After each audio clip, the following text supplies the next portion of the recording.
Well, welcome everyone. It's I like each and every one of these persons. Like we had to cut people, or I didn't invite everyone at all. So everyone here is I feel very close to, or see so much value in you as people. So thank you for coming, and thanks Friends of Ruby also. 50% of every dollar that we make, so that profits per book goes to them.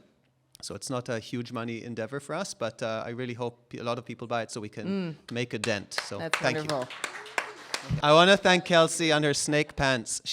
She wasn't going to wear these snake pants because she didn't want to overshadow me, and I said that's not possible. So It's true. so she did. Yes, thank you. So I had the good fortune of meeting Alon years ago.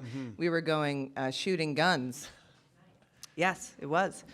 Randomly, and we wound up on the back of a golf cart together. And I forget how it started, but it was maybe like 3 minutes in. We were talking about extraterrestrial life and the unity of the universe. And yeah, it was quite. We got to the point. Yeah. And we've been. We skipped the sex part and went straight to the important stuff. We went to the meaning of life, and then I was like, all right, this guy's all right. And I'm just so honored to be your friend and to be here, and thank you. So I'll avoid the crying. So, will you hold this? What does that feel like? I'm just curious. I mean, I had other questions, but I would just like, you're in a moment. I think it's worth like, what is it? So I'd say up until 2 years ago, Jason, are you here? Where are you? Jason's here. Jason. Way in He's the back doing his humble thing. So like Jason has an organization called Mastermind Talks. I'm sure a few of you have heard of them. I know I share it with a lot of people. I go there once a year and meet awesome people. A lot of you are from there. And I remember Jason's asking a few times is who wants to write a book? And I'd say 80% of all these entrepreneurs with their hands up and me not. Like, no, I don't want to write a book. And I was consistent with it until he asked me to do, him and Philip McKernan, to do a one last talk, which is a 15-minute talk of that last thing that you're going to talk about or message. So I couldn't say no. So I said yes. And 2 years ago at Cabo, we had the talk. Kelsey was up there too, and a few other dear people that are here also presented. So we were 6 people in front of 60 people at the time. That was groundbreaking. It was the first time I've written and sat down and wrote and then rehearsed in front of people because I always wing things and I'm pretty okay at winging things, but I think it's better when you practice. I learned that. So it started there, and then on the weekend, I'd say in January after that, Philip calls me and says, Alon, let's go to the memoir writing book in Austin, Texas with Tucker Matz from Scribe. And I need to pause you. Sorry. I'm not answering your question. No, you are. You're doing very well. But I want to give a little bit of context to this talk that he gave, because in your humble way, you just like skip over the moment that was like really astounding, which was your talk was spellbinding. And I don't like give credit for like just the sake of it. This room of people, because I think in context, you know, you're like such a likable person, but you also have this like little bit of mystery and nobody really, and the just genuine truth that he shared with the room, this raw, authentic, but totally graceful truth. They could have listened to you all night. And I think for everyone who was there to witness that moment of like resonance is, having read the book, just throughout. Not that I'm also your press agent promoting the book, but I will say that, because I'm not. But that for me as an outsider was a moment that couldn't have been otherwise, like you just couldn't capture it if not for this. And so now you go on. Thank you. It wouldn't have lasted after 16 minutes, so it was the best 15 minutes I could do, and that's it. Where were we? You were at Philip. So we went, I said, no, I'm not coming to write a book because I'm not going to write a book, and I'm not interested in writing a book. So he said, Alon, just come. And I'm, okay, it's in Austin, and I really like the barbecue there, so I'll come. But I'm like coming under protest, and I'm not going to, he said, just come. So I went. And I thought, you'd be sitting for a weekend and typing, and I'd just be working with my, all my errors and grammatical errors, and like a computer would be beeping because it like exceeds the minimum or the maximum errors I could make. But that wasn't that. We were sitting and talking about why would you write a book and what would it be about and what would be the message. And I think that resonated. And it was a really good weekend. And when I got on the airplane back to Toronto in Austin, I said, my automatic was to put the earphones and watch a video it's a 3-hour flight. So, but then I stopped myself. I said, maybe I'm going to write something. And I took out the computer and started writing. And lo and behold, like within 5 minutes, we were landing. So that flew by that time. And I realized, okay, there's something here. And ever since that day, I say for 6 months, I sat down every morning and started writing just a bunch of stories. And it wasn't for a book or it wasn't for anything. It was just to let stories out. And I really enjoyed it. And it brought me to that moment of kind of like time just disappeared when I did it. And then at a certain time later on in the year I got a message from a friend, and maybe my voice needs to be heard. And I said, okay, I'll make a decision. What do I know? I know Scribe, I'll call them. I know Nikki Van Noy, who was there. She taught she was doing the course, and we really connected. I told Tucker, I want Nikki to edit my work. So he said, no, she's not available. I said, I really want her, and I don't like no's. This is when Alon kicks in. Yeah, he's like, yeah, we'll see about that. Said, no, you can't have her. I said, okay, but I still waited. And then a couple of weeks went by, and I don't know who. I told a bunch of other people I want, including Nikki, and I was trying to influence him indirectly. I don't know what happened, but then he came back and said, yes, Nikki's available now. So I knew I could work with her.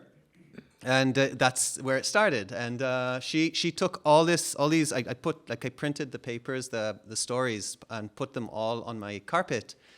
And then I sent it to her on a file, and she sent them back in order of a book. And it was holy shit! Like this could be a book.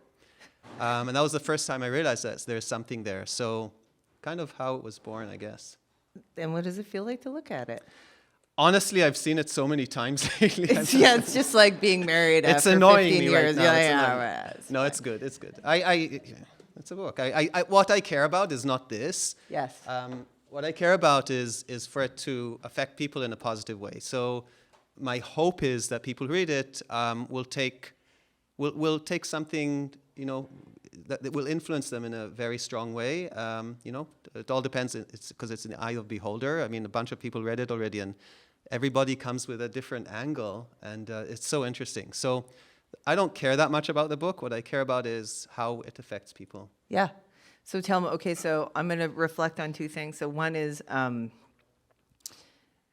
there is a notion that potentially this book could be placed in a way where it's about sexuality, or it's about the very like specific story. Mm-hmm. But I don't really see it that way. Like I see it as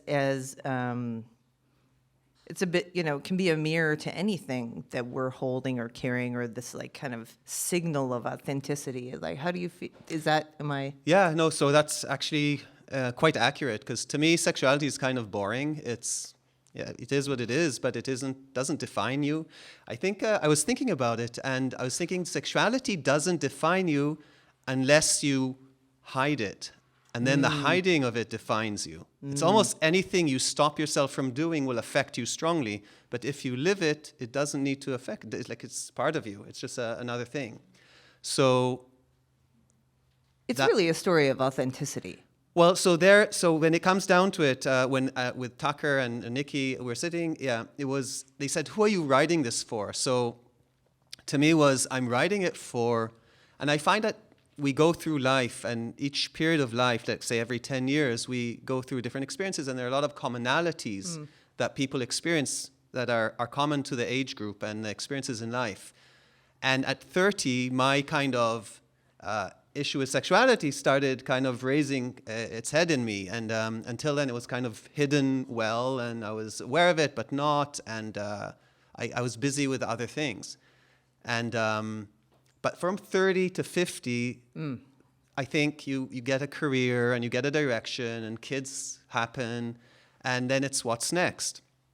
And then maybe it's me. And then you realize when you get closer to 40 is this life doesn't last forever. And so it's written. So I was writing this book for people who are 30 to 50, who are not living an authentic life, who are not feeling comfortable in their own skin. And I agree. So I think my story of sexuality is a good story, especially if people they didn't go through it because it's not threatening to them. So if you're going through an issue of sexuality, this book may threaten you. And it may be an issue for you to read it, but anybody else can read it as interesting about that, the co-partner or co-owner of Parallel and Ozery, I need to know more. But then we'll sneak in a bunch of other stuff in there. So that was my goal. Tricky. Sounds like you. I can remember when we were in Mexico, and all this fervent things and all these things are happening and whatever the case. And we were like, let's go to the beach. So we walked down to the end of the beach. I don't know if you remember. I remember it well, yeah. We're at the end of the beach. And I think you were in like fancy pants. You were looking all fly. Yeah, I had like 5 pairs of swimsuit for that. It's the whole thing. You had outfits. It was awesome. Was it the one with the parrots? I don't remember. I feel like it might have been blue. Was there a blue? Yeah, probably. I'm not sure. It wasn't mermaid though. I do know that. I'm very disappointed you don't remember. I'm sorry. But I remember I clearly remember sitting with you on the beach. We're like half in the water and the waves are happening and the sand is happening, which is something I actually don't typically like because of the sand. But it was sufficient because we were chatting about the moment, like the cover of this book, the moment in New York. This another spellbinding moment. Like, I don't want to inflate your ego because I don't want you to feel like you're always spellbinding me because you're not. But occasionally you do. And when you do, and that story wasn't a part of your talk, but I think is such a unifying experience coming back to this idea of authenticity. Do you want to maybe just share a moment of that? I will. So you want the story from the first chapter? I think so. So yes, but if I tell you the story, you still have to buy the book, okay? It's right at the front. So so it is. There's more to come. And I've shared this with people, so I apologize if you've heard this before. But I really like. So there's philosophical moments and thoughts, and they're all good and nice to think about. But I like also what can I do with something, and overthinking is I do really well, but I go nowhere when I do that. And when I actually this is the plan, then I get places. So yes. I was in New York. It was one of the first times I was there. I think Guy, my brother, Guy and Aaron are here also, and my father, by the way, hi. I'll keep remembering who I forgot. So by the end of this, we'll cover almost everyone. So I was in New York, and I was in awe from the buildings, and I was just walking around the city and with music in my ears, and I was walking, I think it was on 42nd Street, wherever Central Station is, and I was going there because there's a really interesting architecture in that building. If you go there, it's really cool, and I think people tend to miss that. And it was just before 5 p.m., and I walked the building, and it was amazing, and I was kind of walking on cloud. You know how you walk and you meditate, kind of, and you're daydreaming? Yeah. And all of that was happening. And it's busy. So it wasn't that busy walking away from the station. So I was walking away from the station. I think I approached Madison Street, and I lift my eyes because I was in daydreaming, and I see a red light, and then my eyes kind of go lower, and I see this wall of, 100 people approximately. And oh my God, this, I was intimidated. How do it's impossible to get through this number of people. So I look up the street and I see, again, the next junction, the same amount of people, and down also. So I can't escape it. I have to go through it. And the light is red, and shit. And nobody's standing with me. I was alone going in that direction.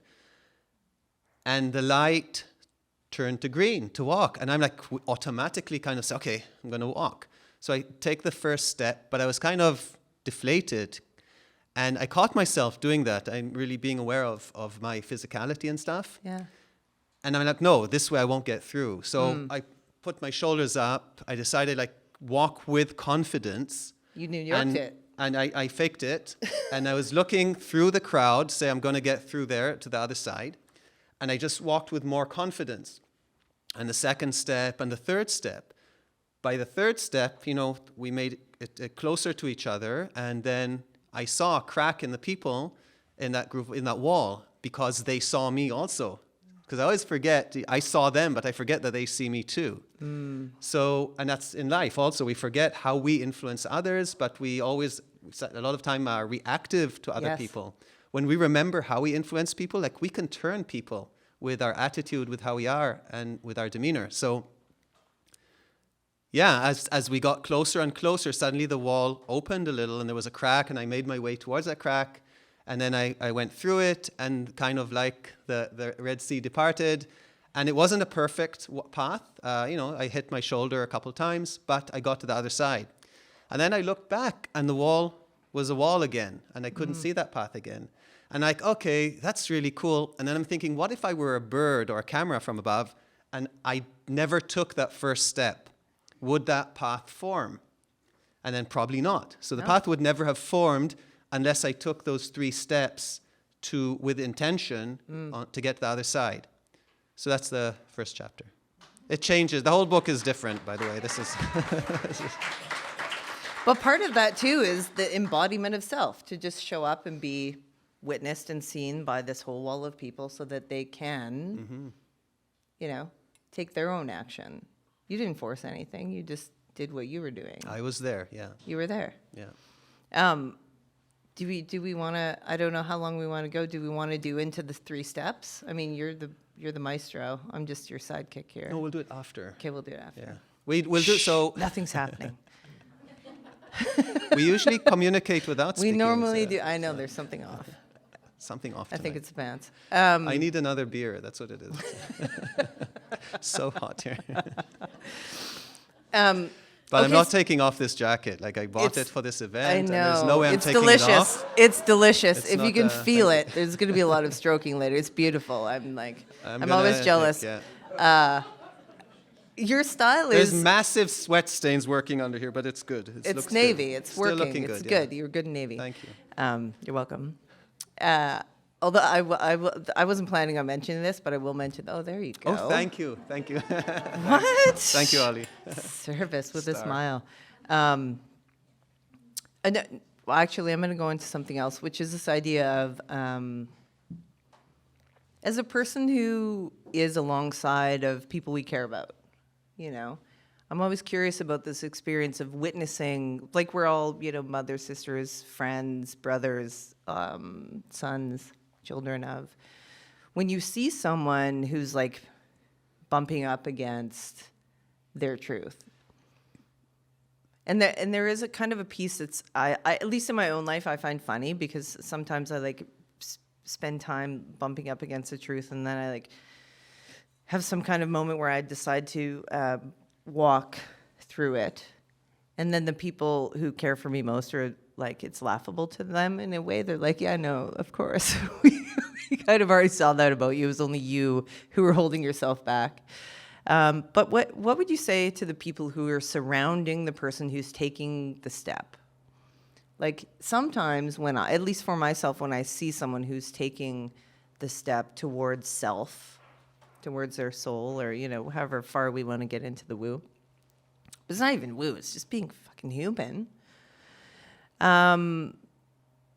There is this momentary at least for me, this trepidation of not wanting to be too inquisitive or too supportive or too what would you say for folks in having gone through your own experience and the people who surrounded you or kind of were near you? What would you inform us to do if say I buy this book and I give it to my friend? Or whatever the case, we just witness someone doing this. My nature is, so the old me would want to resolve other people's issues. Right. I know the answer. This Yeah. is what you do. Da da da da da. But it never works. Never. It hasn't worked for me. But so what I do these days, or try to do, because obviously that doesn't always work, but is to. I want people around me to know that I have zero judgment and I have full acceptance. And I do it sometimes also by being silly, or by kind of showing them that I am silly, you could be silly too. And hopefully to create that environment of being less self-aware. It's that self-awareness of what are they thinking, which stops us so much. And I really like what you said about us stopping ourselves. And like saying, honestly, my goal, I think, for next month is to say yes to everything. Say yes to the universe for everything that's happening, because 9 times out of 10, it would be me saying no to an event, me saying no to meeting people, me because I'm tired, because whatever reason it is. But I'm going to say yes and let things happen. And so it's kind of, I'm answering that question and adding the yes too. So create an environment of non-judgment, acceptance. I like fun and humor because that kind of creates that. But and then go with it. I think I'll say this in our friendship.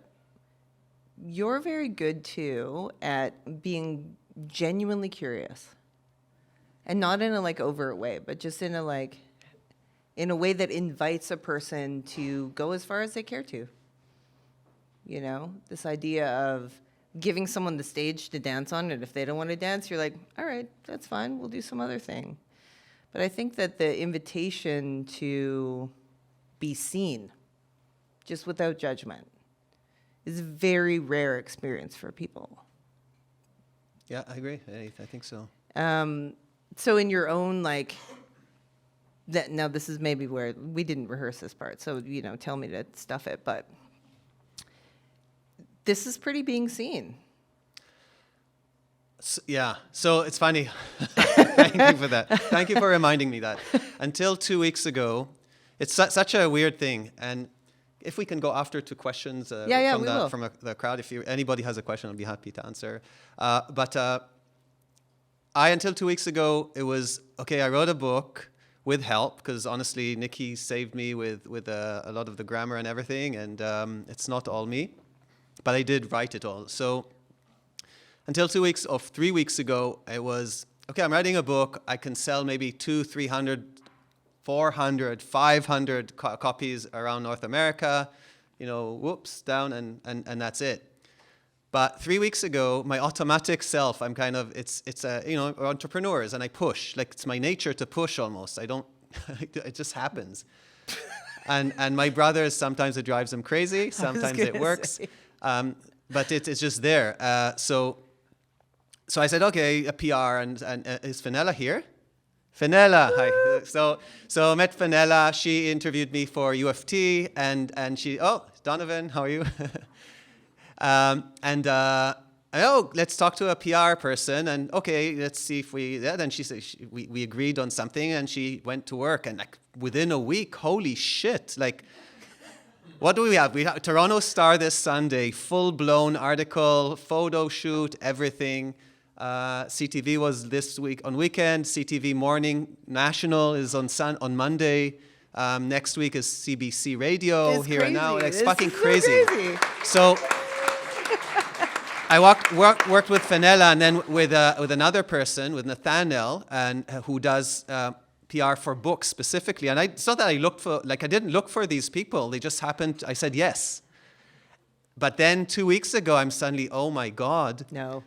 No, a big no. I'm very nervous the last 2 weeks, because they say when you write the course, you write as if nobody's going to read it. And that's how I wrote it, as if nobody's going to read it.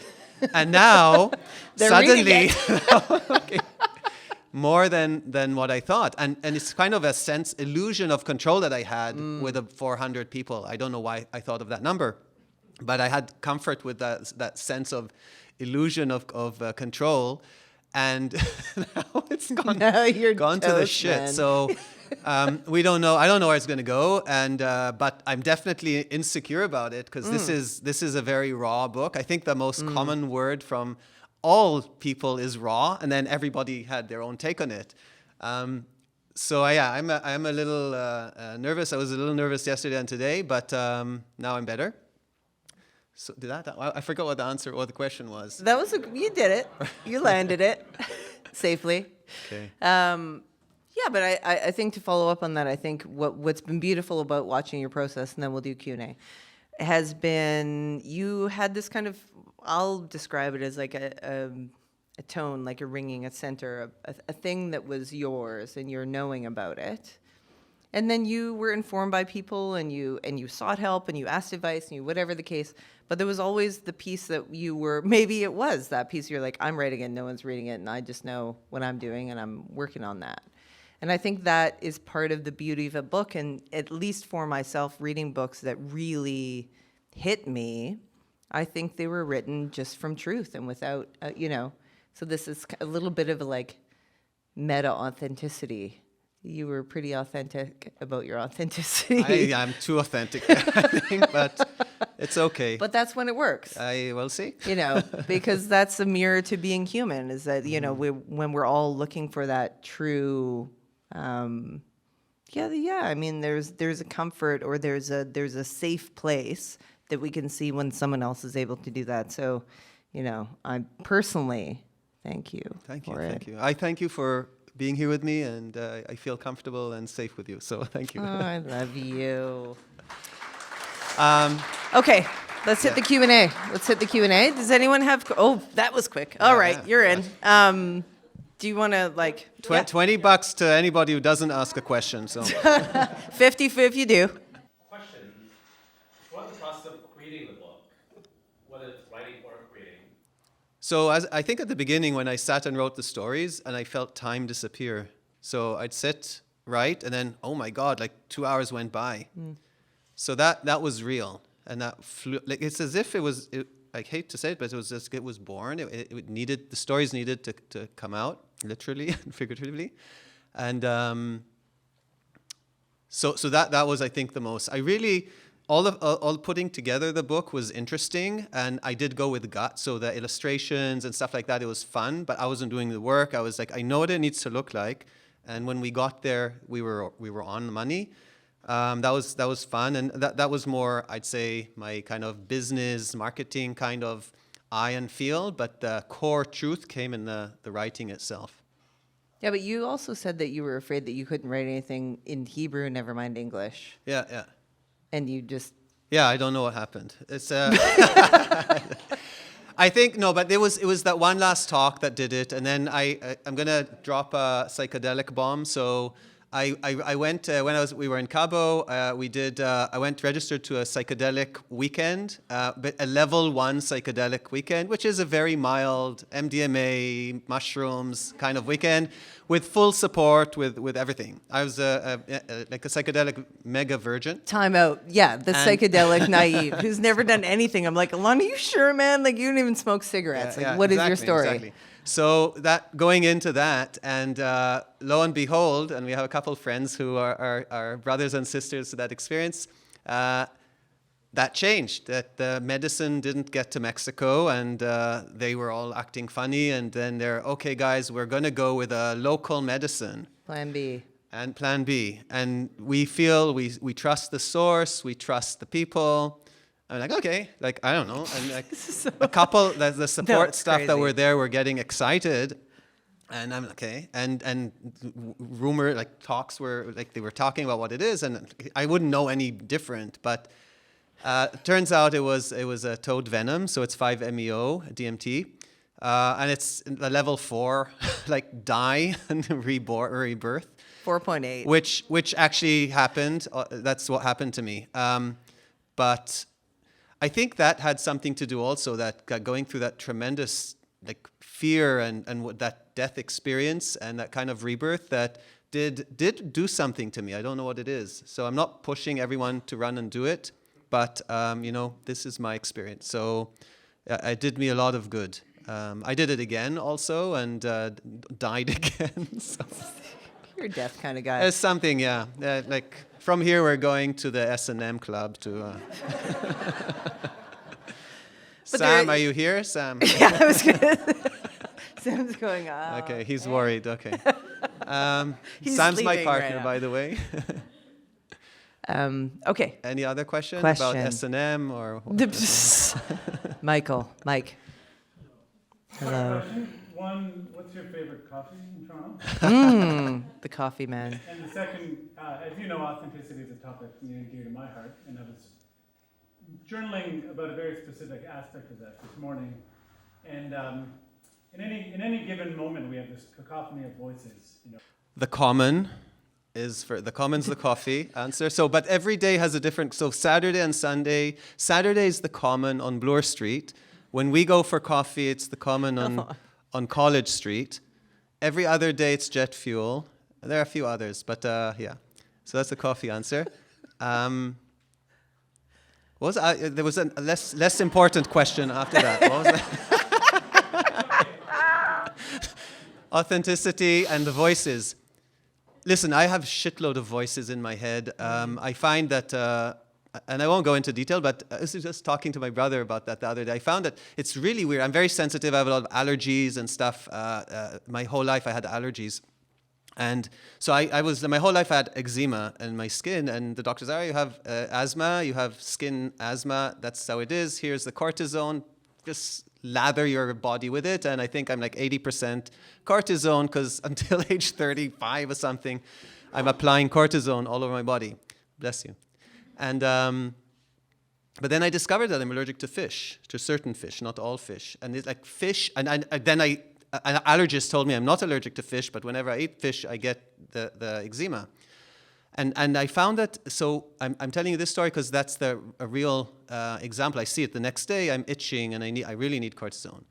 I found that there are certain foods I eat also that kind of create that fear in me and create that uncertainty. It's like, I don't know how to describe it. Saul, I wanted to talk to you about that one day, because I know what it makes me feel, but then to dig deeper and that, I don't have the ability for that. But literally, I know I eat certain things, and then they create fear in me. And then I stop eating them, and I'm okay, and those voices subside, and that gate shuts. So I don't know, I'm not answering your question, but I think I'm kind of next door to it. The common. I'll go back to the common. The coffee's always good. Michael. How did you come up with the title? The title, so even the Sidewalk Could Tell, there are a few references to Sidewalk. One is the one in New York. The second is when I sat on Church Street in front of the 519, which is the community center, before I went to Gay Fathers of Toronto, and I was like sweating and chewing. It was horrible. So that's Sidewalk. And those were the main two. The subtitle, I didn't want to do this subtitle, so it's how I came out to my wife and 3 kids. I didn't want in the world. And I didn't want to have anything to do with gay on this. Like this, I didn't want it to be too obvious, but we went through all me and you did. what works, what doesn't. Like I was looking at everything, and nothing fit except for that subtitle. So I'm like, fuck it, let's put it. I'll hold the flag or whatever. And then the entrepreneur kicked in, and you're like, all right. No, but now it paid off, because today we're bestseller under LGBTQ plus in Amazon. So I don't know, like we sold more of the 4 books that another book sold, but that's amazing, yeah. So we did focus groups, and I paid thousands of dollars to do that. He just asked all of us.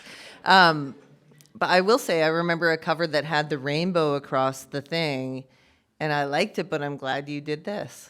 Another person here, Mike. So you were in my house, and we're looking at this, and I wanted to incorporate the gay, like the flag, but I didn't want it splashed all over. And then Mike is, why don't you do it in the shadow or something? And okay, let's see. I'll ask them to. We were taking 5 NEODMT. That and coffee, yeah.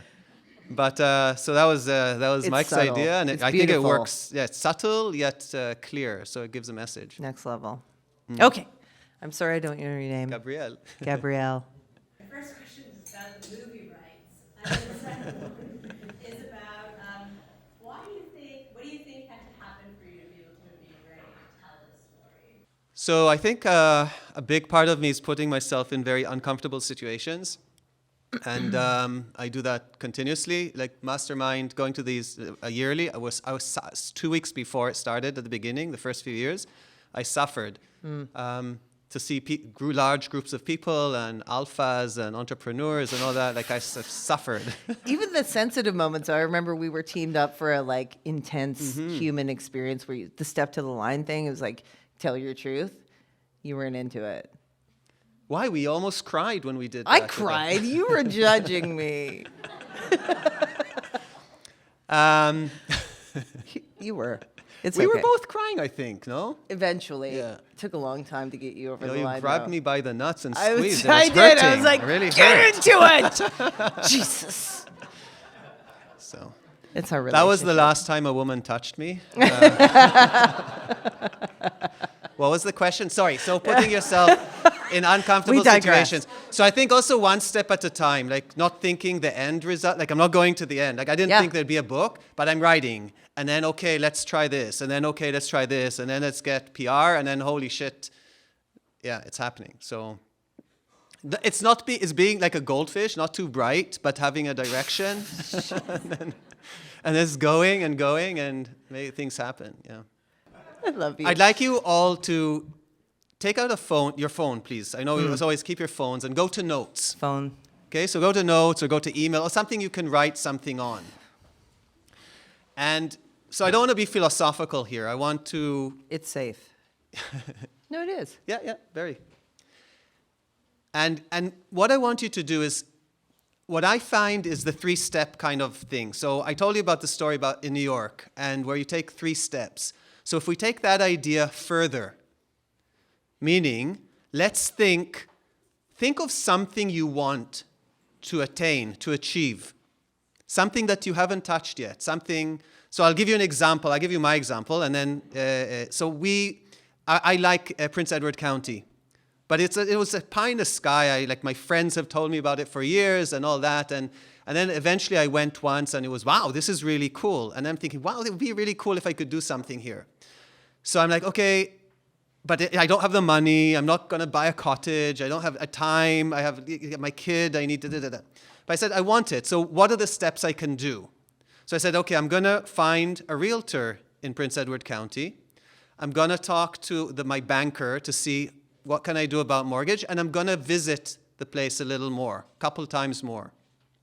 So I made a list, 3 steps. I don't have to overthink. I'm not buying anything. I'm not doing anything. These are the 3 steps I'm doing. For a year, I've been getting all these emails from my realtor, and she's sending, and I'm checking them out. Oh my God, this is beautiful. We even checked a couple of properties there, but then, no, I don't want to mow the lawn. No, I don't have the money. No, I don't want to work when I go out. But this was happening for a year. And 2 months ago, she calls me and says, Alon, there's this condo going up in Picton. Come tomorrow, you need to see it. Long story short, Sam and I put a down payment on a condo there that's pre-built. It's like small, looking at the harbor, all that. And it happened. Like, I didn't intend it, but it just happened. And I'm really happy and excited about it because I love that space, and it kind of worked for us. So what I would like, that's an example for you guys to think about, but think of something that you want that you haven't given any thought or you have no clue how you're going to get it. And just write it on your notes. This is like the question about how did you get to the pivotal moment of telling the story of the book, and you said, I just did the one thing. Yes. And then the one little thing. Correct. So just write that first. Anything you could think about. And it doesn't have to be logical, really.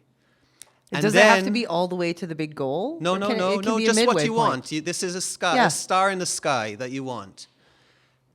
It could be, I want to spend time in Costa Rica more. It could be, I want, I don't know what, a car. It could be anything. So Could it be anything. something non-material? Could it be I want to have the hard conversation? It could be it could be anything. Yeah. Whatever. And then, yeah, Yeah, definitely. just a thing on your mind. It's on your horizon. Yeah. And then have that kind of North Star that you wrote down. And now think of 3 simple steps, first steps that you need to take to get there. Not the whole map. Just 3 initial steps that you need to do. So if it's something you want to have a hard conversation, maybe go online and learn about hard conversations. Maybe talk to people that you're not triggered by. Maybe, I don't know what. Maybe journal about how you really, whatever. Maybe journal. Yeah. So the 3 steps, the first steps that you need to do to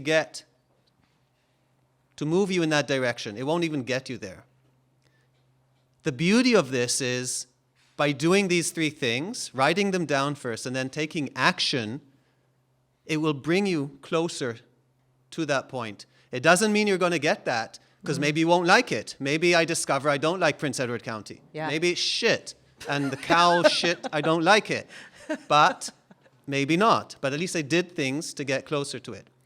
So with that, I'd like to kind of, That's Finish? where you're done. that's where I'm done, yeah. Thank That's you, enough. love you all.